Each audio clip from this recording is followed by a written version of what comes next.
Someone's burning something somewhere. I don't know. It smells like a stink bomb out here. And interestingly, I read an article about stink bugs that came up yesterday in the South.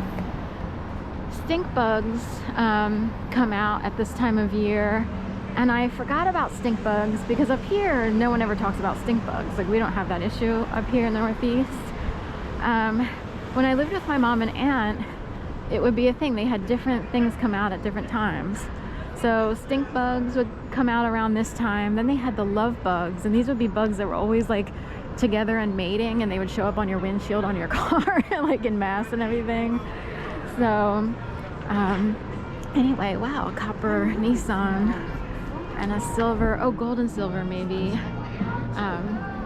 And I can still pick up on the aroma. It's one of those things where it could have been like a weird little fire, or if someone's cleaning out an old exhaust pipe system.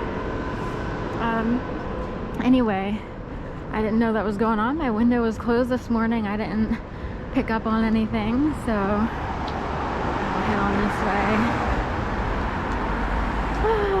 So if you pay attention to my videos on a regular basis, you'll notice that every day I'm doing a donation dance that's with teddy bears. I'm normal. I'm slightly lucky-ish, kind of. I had to work hard to maintain a certain figure per se, but it's not perfect. But I won't get on there and dance myself. I don't have the capabilities like to set up the camera and do all that stuff, so I use the teddy bears.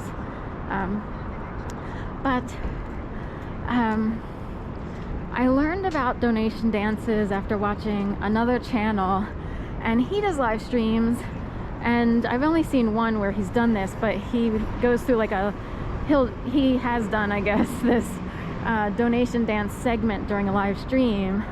And of course it's sort of like almost in a party atmosphere, because you have a bunch of people streaming on the side, and they're all caught up in the spirit of what's going on. And technically it's for, he's trying to survive as someone who, I don't know what happened in his life, but something happened. But he investigates kind of, or breaks down like cases that have to do with the missing and the murdered and stuff like that. And this draws a huge crowd, like Sebastian Rogers cases, the Delphi murder, stuff like that. So I saw him do the donation dance, and I was like, that's a good idea. I had something really bad begin in 2011. It's really hard to describe and explain because it involves both seen and unseen activity.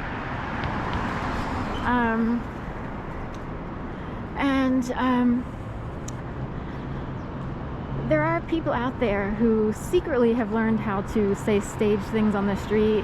And, say like you're part of the Mummers Parade history. You would learn how to stage things and time things as parade marchers and stuff like that. And that would be normal to you. And then people might take that activity and play games with it on the street. And they might even try to sabotage people. Like back in the day, sabotage is normal. Like I grew up, you get an education, hopefully you can, and you're supposed to be civil and this, that, and the other, but people have been in competition for years. There have been rivaling families, and in modern society, you don't see it like with people pointing a gun at the, so I still smell the fire aroma, so I'm curious where it was, but we'll keep going forward here. I'm crossing over Market on 17th, and anyway, so there are people who could unleash the dogs, could unleash something upon either a person or a rivaling family or a rivaling competitor in business or what have you. On one hand, they're showing off what they can do. On another hand,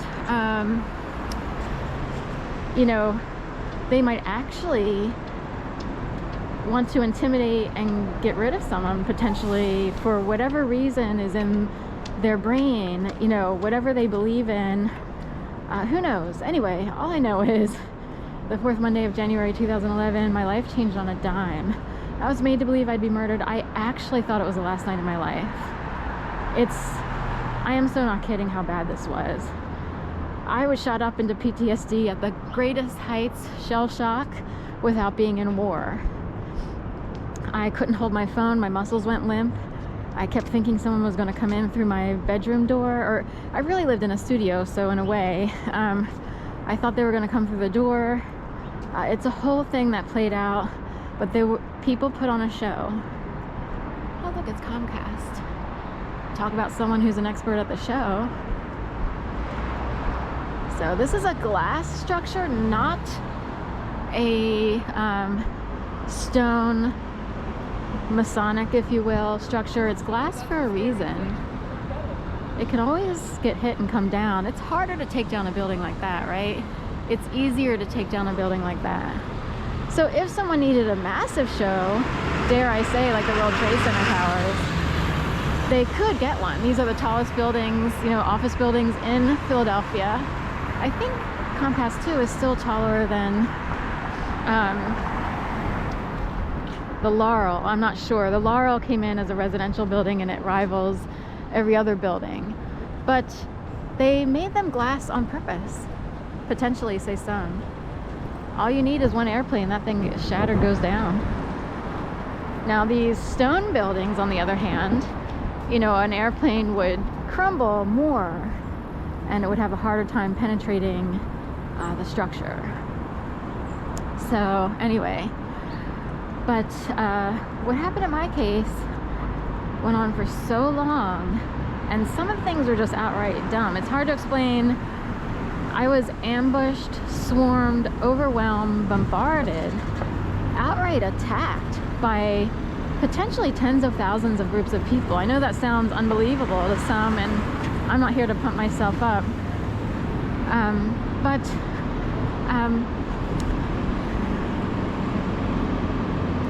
it's, you know, it's as if someone had something to prove and they almost allowed everything to go on to expose all those people who learned something, whether they come from orchestrated communities, planned communities, trickster communities, whatever, parade communities, people who set people up, this, that, and the other. And they allowed this to go on for a long time. I tried to reach out, like here and there I would have like, it was hard, it's very hard to function when you're incredibly traumatized and shocked. You don't know what to do. I tried to reach out to some people, but it's like also, you can't express yourself when you're incredibly traumatized. And on top of that, I was trying to pay my bills, so I had to focus on whatever work I was getting. I wound up sort of trapped in dog walking. I kept looking for work elsewhere. I applied to many a job through the University of Pennsylvania. I had accounts with all the universities, thinking, is there a way I could get a job like even as like an executive assistant or something, because I had a writing degree or an English degree from the University of Delaware. And it's like, you know, anyway, it's hard to maneuver and hard to figure out what to do, and your brain gets into a paralysis. And then I started joining things thinking I have to expand my network. Maybe I can find other people who could help me figure out